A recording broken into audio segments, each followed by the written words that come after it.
Meus novos, hoje vamos para o passo 3, que é a sondagem. A sondagem é um dos passos mais importantes que você tem no processo de vendas. Na sondagem é onde você consegue, de fato, conseguir informações que vão lhe auxiliar para que você seja mais assertivo na hora de demonstrar o seu produto para o cliente. Então, eu digo que a sondagem nada mais é que uma boa conversa com o seu cliente. Quanto mais você conversa com ele, mais você consegue se conectar, mais ele consegue se abrir com você, e aí você consegue de fato ser assertivo na necessidade e a dor que ele vem ali trazendo para que você consiga sanar ela.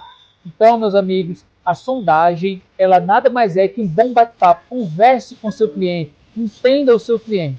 Essa conexão, ela gera uma assertividade maior para a sua venda. Então é isso, falamos hoje da sondagem, que é o terceiro passo do processo de vendas que eu utilizo aqui junto aos meus consultores.